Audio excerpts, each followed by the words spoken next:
Magandang araw po. Pag-asa Weather Update. Alamin ang lagay ng panahon ngayong araw ng Webes, November 16, 2023. At latest update sa low pressure area na binabantayan sa labas ng Philippine Area of Responsibility.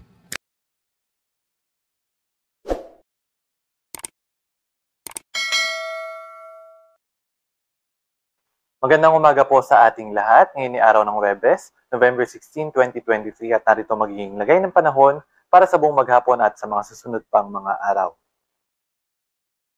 Sa kasalukuyan ay patuloy na umiiral itong hanging amihan sa may bahagi ng Luzon at ito namang shear line na nakaka-apekto sa may bahagi ng Southern Luzon at Eastern Visayas area.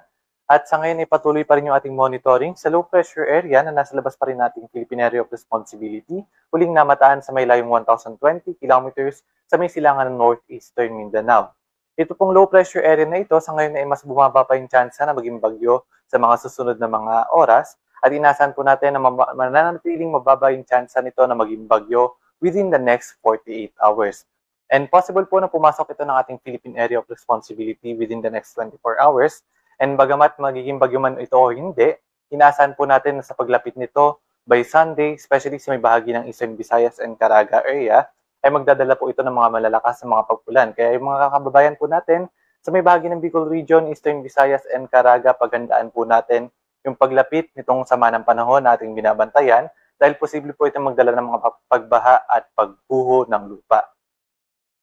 At para naman sa magiging lagay ng panahon ngayong araw sa Kalakang Luzon, inaasahan natin na magiging maulap yung kalangitan na may mga mahihinang pag-ulan o pag-ambon sa bahagi ng Cagayan Valley, gayon din sa may Apayao, Kalinga, Ifugao at Mountain Province at sa may Aurora dahil po yan sa epekto ng hanging amihan. And for the rest, or dito naman sa may bahagi ng Southern Luzon, particular sa may Quezon, Bicol Region, gayon din sa ilang bahagi ng Mindanao, maliban lamang sa may Palawan, ay makararanas naman na maulap na kalangitan na may kalat-kalat na mga pag-ulan, pagkidlat at pagkulog, dulot yan ng shear line. Kaya pinag-iingat yung ating mga kababayan dyan sa banta ng mga pagbaha at pagbuo ng lupa tuwing magkakaroon ng mga malalakas na mga pag-ulan, dulot nga po ng shear line.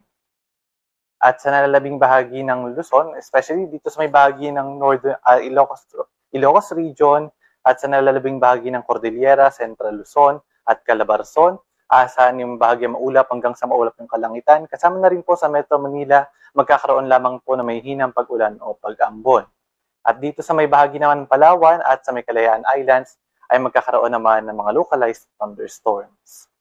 Agwat ng temperatura sa may lawag ay nasa 23 to 33 degrees Celsius, sa may Tuguegarao 22 to 28, sa may bahagi naman ng Baguio City 15 to 25, Metro Manila 24 to 29, Tagaytay 22 to 27, dito naman sa may Legazpi ay 25 to 28, at dito naman sa may Puerto Princesa at Kalayaan Islands ay nasa 26 to 31 degrees Celsius.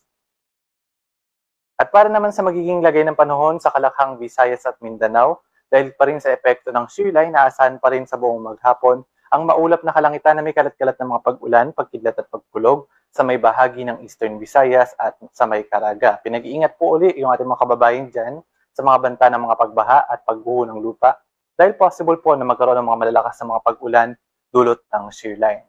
At sa nalalabing bahagi ng Visayas at Mindanao, bagamat magiging madalas po yung mga pag-ulan, pagkidlat at pagkulog, lalong-lalo na sa bahagi ng Central Visayas at Northern Mindanao, sa nalalabing bahagi po natin ng Visayas at Mindanao, magkakaroon po ng mga localized thunderstorms, especially sa hapon at sa gabi.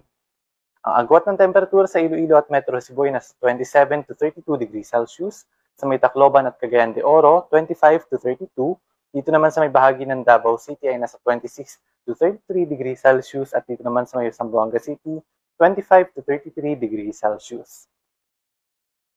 At para naman sa lagay ng ating karagatan, sa ngayon nananatiling nakataas yung ating gale warning sa mga baybayin ng Ilocos Norte, Batanes, Cagayan kasama na yung Babuyan Islands, sa may Isabela, Aurora, northern coast ng Quezon, at gayon din sa may Camarines Norte, Albay, Sorsogon, at sa may northern and eastern coast ng Catanduanes, northern and eastern coast ng Northern Samar, sa may eastern coast ng Eastern Samar, at gayon din sa may Dagat Islands, at sa eastern coast ng Surigao del Norte. Kaya sa mga nabanggit natin mga baybayin na hanggat maaari, huwag munang pumalaot yung ating mga kababayang mangisda at may maliliit na sasakyang pandagat dahil sa banta na matataas na mga pag-alon, dulot yan ng hanging amihan. At para naman sa ating 3-day weather outlook, simula bukas araw ng Biyernes hanggang sa araw ng Linggo sa mga pangunahing syudad ng ating bansa. Dito sa Metro Manila, generally fair weather conditions, gayon din sa Baguio City and most of northern and central and southern Luzon dahil pa rin yan sa epekto ng amihan. So asahan po natin, maliwala sa panahon, medyo malamig na panahon at magkakaroon lamang ng mga pulupulong mga pag-ulan o may hinang pag-ulan o pag-ambon. At dito naman sa May Legazpi, inaasahan naman natin ang maulap na kalangitan na may hinang pag-ulan simula bukas hanggang sa araw ng Sabado. Ngunit sa paglapit nga ng low pressure area o nung sama ng panahon na ating babantayan sa araw ng Linggo ay magkakaroon na rin ng mga kalat-kalat na mga pag-ulan, pagkidlat at pagkulog dito sa may bahagi ng Bicol Region. At sa may bahagi naman ng Visayas, inaasahan natin na bukas hanggang sa Sunday ay magiging maulan po yung ating panahon. Pinag-iingat yung ating mga kababayan sa banta ng mga pagbaha at pagguho ng lupa. Dulot po ito ng pinagsamang epekto na ng shear line at yung unti-unting paglapit ng sama ng panahon na ating binabantayan. At dito rin sa Metro Davao, magkakaroon ng mga pag-ulan simula bukas hanggang sa araw ng Sabado. Ngunit pagdating ng araw ng Linggo, ay generally fair weather conditions maliban lamang sa mga isolated rain showers and thunderstorms, although magiging madalas po sa buong maghapon yung mga pag-ulan, pagkidlat at pagkulog. Agwat ng temperatura sa Metro Manila nasa 23 to 30 degrees Celsius, sa Baguio City 15 to 25, Legazpi 24 to 29 degrees Celsius, sa may Metro Cebu ay 25 to 31, at dito naman sa may Metro Davao ay 24 to 32 degrees Celsius.